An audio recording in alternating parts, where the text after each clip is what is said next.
인터넷이나 스마트폰 등을 통해 발생하는 이 집단 따돌림 현상을 사이버 불링이라고 하는데요. 우리나라 청소년 10명 가운데 3명은 이런 사이버 불링을 당한 경험이 있다는 조사 결과가 나왔습니다. 또 괴롭힘을 목격한 청소년의 절반 이상은 그 상황을 외면했다, 이런 조사 결과도 있는데요. 이 시간에는 전문가와 연결해서 우리나라 청소년들이 겪는 이른바 사이버 불링에 대해서 심각성은 어느 정도이고 또 해결 방안은 무엇인지 생각해 보도록 하겠습니다.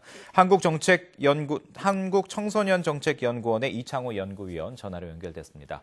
이 연구위원님 안녕하십니까? 네, 안녕하세요. 네. 이 청소년들의 집단 따돌림 문제가 이제 사이버 공간까지 옮겨지고 있다라는 얘기인데요. 이 사이버 불링으로 인한 피해는 어느 정도로 심각한 상황입니까? 네, 그 사이버 불링은 우리 사회뿐만 아니라 영국, 미국, 캐나다 등 전 세계적으로 발생하고 있는 세계적인 문제입니다.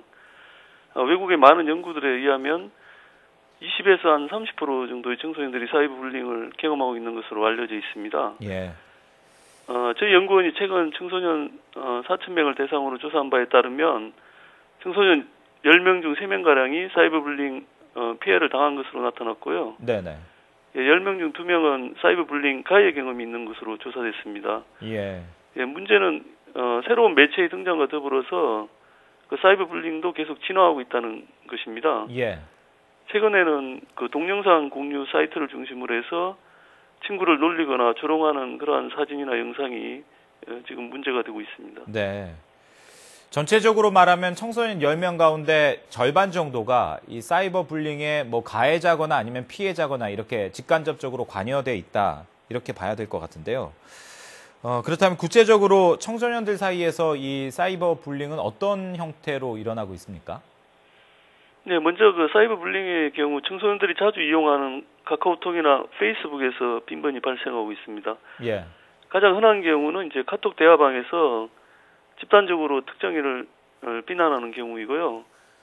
또한 상대방 몰래 또 대화방을 만들어 가지고 그 친구를 험담하는 경우도 있고 친구 신청을 아예 거부하는 사례도 있습니다. 네. 남학생들의 경우에는 이제 게임을 많이 하기 때문에요. 게임 도중에 사이버 불링을 많이 겪는 반면에 여학생들의 경우 SNS를 통해서 사이버 불링을 지금 많이 당하는 편입니다. 예. 그래도 이제 비교적 우리들에게 친숙한 그 현실 공간에서의 집단 따돌림과 지금 저희들이 이야기하고 있는 사이버 불링은 조금 다른 부분들도 있을 것 같은데요. 사이버 불링으로 인해서 가장 우려되는 점은 어떤 것들이 있을까요, 그러면요? 네, 그 많은 청소년들이 장난 삼아서 사이버 불링을 저지르는 경우가 지금 많은데요. 예. 하지만 이제 당하는 입장에서는 매우 힘들어합니다. 심한 경우에는 이제 자살까지 생각하는 경우도 제가 많이 봤거든요. 예. 오프라인 공간과 달리 사이버 공간에서는 많은 사람들이 그 상황을 목격할 수 있기 때문에 그 파급력이 매우 크다고 볼 수 있습니다. 네. 따라서 그 오프라인 공간에서 일어나는 그 폭력 못지않게 사이버 불링도 그 피해자에게 미치는 정신적 상처가 매우 크다고 할 수 있습니다. 예. 요즘 대다수 학생들이 스마트폰 사용하지 않습니까? 그렇기 때문에 네. 이제 학교 안뿐만 아니라 학교 밖에서도 방과 후에도 이런 괴롭힘이 지속적으로 이어질 가능성이 높을 것 같은데요. 피해를 입었거나 이런 것들을 목격한 학생들은 글쎄요, 이런 상황을 어떻게 대처를 하고 있는 건가요? 네, 저희 조사에 의하면은 그 사이버 불링 피해를 당하거나 목격한 학생들의 대부분이 아무런 조치를 취하지 않고 그대로 방치하는 경우들이 많습니다. 네. 따라서 그 사이버 불링 피해를 입었을 경우에는 증거 자료를 충분히 확보해 놓는 것이 좋고요. 예. 또한 그 선생님이나 부모님에게 이러한 사실을 알려서 도움을 받는 것이 좋습니다. 네. 물론 이제 정도가 심할 경우에는 관련 사법기관에 이를 신고하는 것이 바람직합니다. 예. 현재 그 서울지방경찰청에서 운영하고 있는 117 챗과 같이 다양한 어떤 애플리케이션도 나와 있거든요. 네네. 이러한 것들을 활용하는 것도 좋은 방법이라고 생각하고 있습니다. 그 애플리케이션 이름 다시 한 번만 얘기를 해주시겠어요? 네, 117 챗입니다. 117 챗. 챗, 예. 예.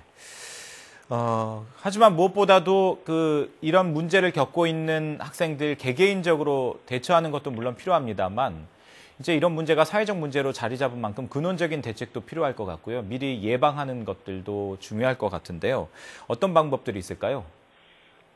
네, 저희 연구 결과에 의하면은 인지적 공감 능력이 높은 학생들일수록 사이버불링에 덜 가담하는 것으로 나타났거든요. 네.